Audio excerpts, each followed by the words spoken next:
అప్పుడు ప్రభువు ఈ భూలోకంలో యెరూషలేముని రాజధానిగా చేసుకొని మరి 1000 సంవత్సరాల పరిపాలన అయిపోయిన తర్వాత పరలోకానికి వెళ్ళిపోతాడు కదా. వెళ్ళిపోయిన తర్వాత సాతాను ఏం చేస్తాడంటే గోగు మాగోగు అని, అంటే రష్యా వాళ్ళు అనమాట. ప్రకటన గ్రంథంలో చూడండి, గోగు మాగోగు అంటే ప్రకటన గ్రంథంలో 20 అధ్యాయాలు ఉంటుంది. వాళ్ళని గ్యాదర్ చేసుకొని ప్రభువు ఏర్పాటు చేసుకున్నటువంటి పరిశుద్ధ స్థలమైనటువంటి ఆ రాజధాని రాజధానికి ఏం చేసుకున్నాడు? యెరూషలేము. ఏదమ్మా? యెరూషలేము పట్టణాన్ని రాజధానికి చేసుకున్నటువంటి ఆ పట్టణాన్ని కాల్చివేయటానికి, అగ్నితో కాల్చివేయడానికి వాడు సిద్ధపడతా ఉంటాడు. ఆ సిద్ధపడతా ఉన్న సమయంలో అగ్ని మంటిస్తాడు. అప్పుడు మరొక యుద్ధం జరుగుతుంది. మొట్టమొదటేమో క్రీస్తుకి అంత్యక్రీస్తు యుద్ధం జరిగింది. ఆ యుద్ధంలో సాతాను ఓడిపోయాడు.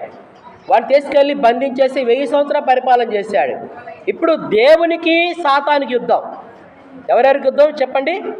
దేవునికి సాతానికి యుద్ధం. ఆ సాతాను సైన్యాన్ని సమకూర్చి ఎప్పుడైతే ఆ యొక్క యెరూషలేము పట్టణాన్ని, ఆ యొక్క చుట్టూరు ఉన్నటువంటి ఆ ప్రదేశాలు మొత్తం కాల్చ సిద్ధపడతాడో, ఆ ముట్టడి వేయగానే పరిశుద్ధ స్థలాన్ని, అప్పుడు దేవుడు పరలోకం నుంచి అగ్ని పంపిస్తాడు. అగ్ని పంపించి ఆనాటి దినాల్లో సొదొమ గొమొర్రా పట్టణాలే నాశనం అయిపోయినాయి. ఇప్పుడేం చేస్తాడు? జాగ్రత్త వినండమ్మా. ఇప్పుడేం చేస్తాడు ప్రభు? ఆ యొక్క ఆ సైనికులందరినీ తన నోటి ఊపిరి చేత, అగ్ని చేత మొత్తాన్ని దహించి వేస్తాడు. అంతేకాదు భూలోకం మొత్తం కాల్చేస్తాడు. భూలోకం మొత్తం సర్వనాశనం అయిపోతుంది. భూలోకం అంతా కూడా బూడిదగా మారిపోతుంది. అప్పుడు దేవుడు ఏం చేస్తాడంటే ఆ సాతాన్ని తీసుకెళ్ళి, సాతాన్ని అంత్యక్రీస్తుని అబద్ధ ప్రవక్త తీసుకెళ్ళి మొట్టమొదట అగ్నిగుండంలో పడేసేది వాళ్ళనట. వాళ్ళని తీసుకెళ్ళి ఆ అగ్నిగుండంలో పడేపిస్తాడు. ఈ భూలోకం అంతా కాలిపోతుంది.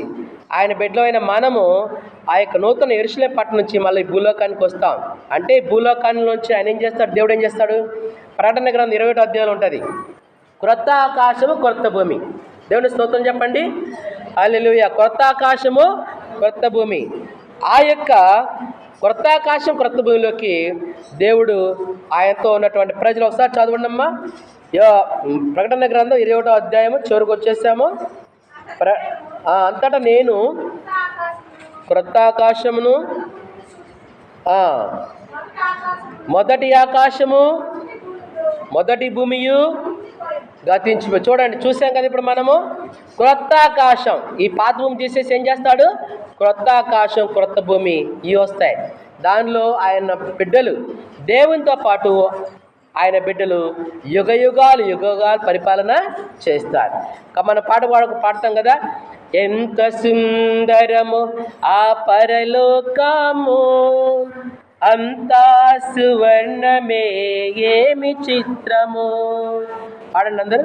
ఎంత సుందరము ఆ పరలోకము, అంతా సువర్ణమే ఏమి చిత్రము. చేరాలనుకుంటే ఆ పట్టణము, చేరాలనుకుంటే ఆ పట్టణము, యేసయ్యాకి ఇవ్వాలి నీ హృదయము, యేసయ్యాకి ఇవ్వాలి నీ హృదయము. కాబట్టి ఆ పరలోక పట్టణంలో మనం చేరాలంటే మన హృదయం ఎవరికి ఇవ్వాలి? ఎవరికి ఇవ్వాలి? యేసయ్యకి ఇవ్వాలా. యేసయ్యకి ఇచ్చినప్పుడు నువ్వు సిద్ధపడి ఉన్నావని అర్థం. కాబట్టి ఇప్పటివరకు నేను ఆ ప్రకటన గ్రంథంలో ఉన్నటువంటి అంశాలన్నీ రాకడ కొరకు మనం ఎలాగ సిద్ధపాటు కలిగి ఉండాలి. ప్రభు త్వరగా వస్తున్నాడు. సూచనలన్నీ జరుగుతున్నాయి. 90 గుర్తులు ఉన్నాయట, 70 గుర్తులు నెరవేరినాయి. ఇంకెన్ని ఉన్నాయి? 90లో 70 పోతే ఇంకెన్ని గుర్తులు ఉన్నాయి చెప్పండి మీరు? 20 గుర్తులు ఉన్నాయి. అవి త్వరగా గది జరుగుతున్నాయి. యేసయ్య చెప్పిన మాటలు మనం యుద్ధమును గురించి, యుద్ధ సమాచారం వింటున్నాం కదా. కాబట్టి మనం భయం కలిగి సిద్ధపాటు మనం కలిగి ఉండాలి.